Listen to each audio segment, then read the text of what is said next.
More red flags. Part 2 of how I knew it was over. I did a post that I knew that my relationship with my ex was not going to last when we were about to have our daughters. The day that I went into labor and he was treating me like shit, and it was the same week we were closing on our house. Like, so much was going on that I knew that it was about to be over. The end was near for me, just put it like that. Well, after he was saying that I needed to wash some dishes in order for him to cook breakfast the morning that we were going to my routine checkup for our twin pregnancy, and then I was admitted into the hospital to have an emergency C-section. I was left in that hospital for 8 days by myself. He came to bring me food one time and visited one other time just so he can hold the babies. When I was admitted, he brought our son to his mother's house so she can watch him for us. No one from his family came to visit me in the hospital. They did not bring my son to see me at all. I had so many tests run on me because they could not release me because they didn't know what was wrong. They had to check multiple different things. I had to get an MRI done. I was not able to pass a bowel movement. My stomach was bloated with gas and it was not being released, and the doctors were checking to see what was wrong.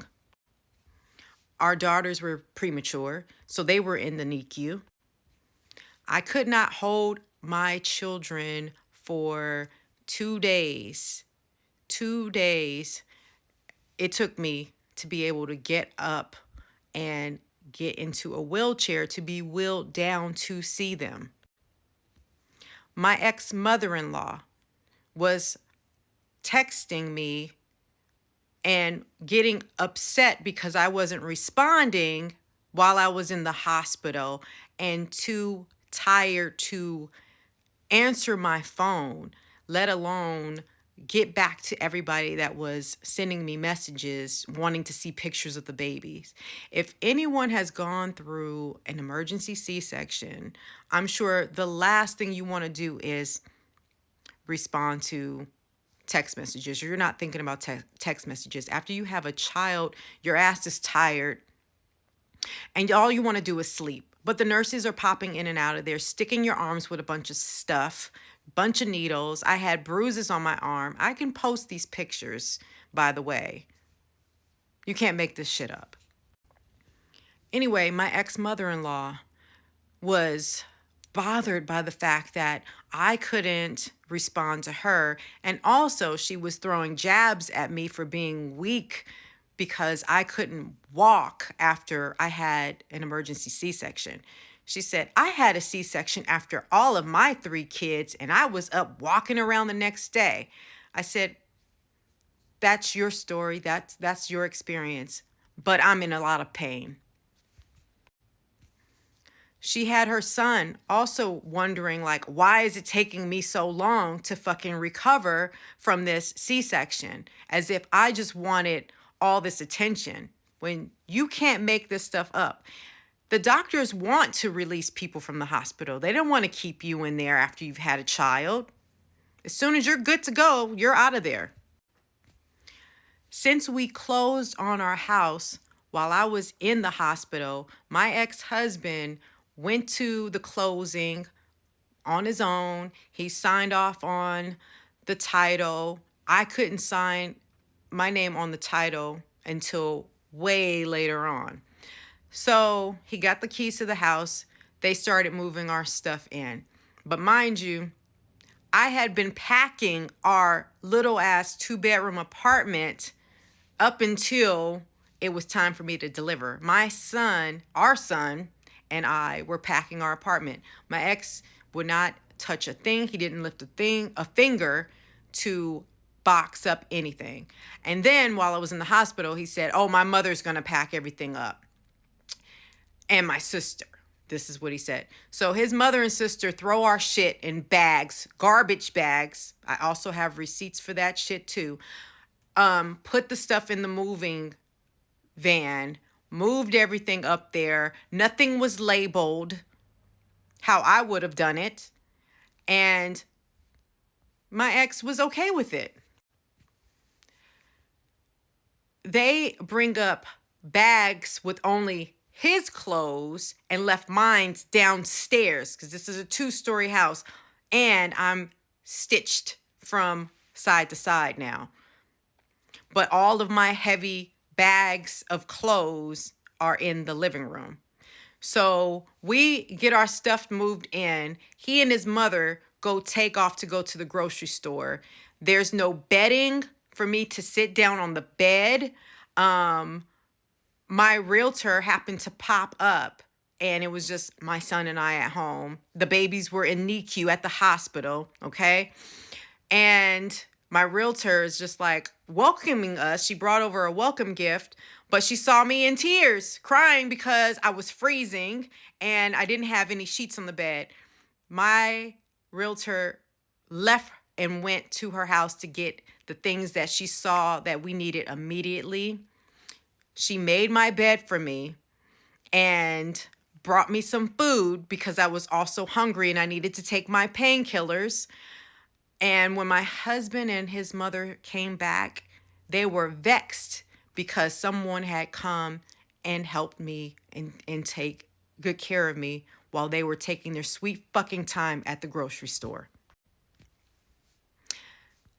Then they decide to make spaghetti.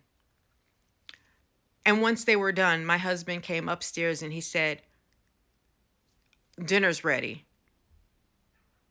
And he was expecting me to get up, stitched up, and walk down the fucking stairs to eat dinner with them. And then I asked him, do you mind bringing me a plate? And he's like, are you just going to sit up here and eat by yourself? I said, I am tired and I don't feel good. I don't want to get up and walk. I'm in pain. Sucks his teeth. He has an attitude as if I'm just avoiding being in their company. His mother started putting our dishes away in the dirty cupboards that had not even been cleaned out yet. There were cobwebs in our house. I had told my husband that preferably it would be nice for us to move in with fresh paint in our home because we're bringing home brand new babies. And it's just a sanitary thing to do. But they're nasty people, so it doesn't get done. His mother puts our plates in these disgusting cupboards that have not been cleaned. She's putting his clothes up in the closets that also have cobwebs hanging from the ceiling. Didn't sweep out nothing. But he didn't see anything wrong with that. After that happened, I blocked my mother-in-law from my social media.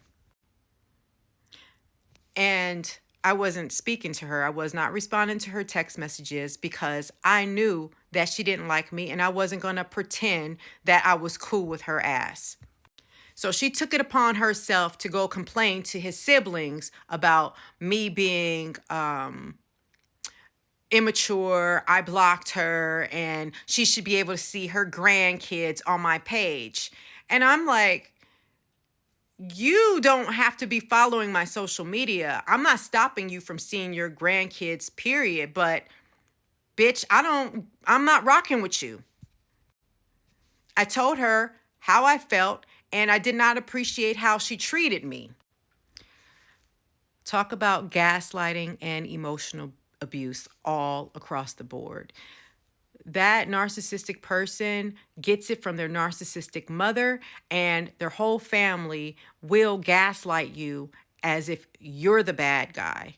You're the one that's wrong, and you don't appreciate what their beautiful, wonderful son is doing for you.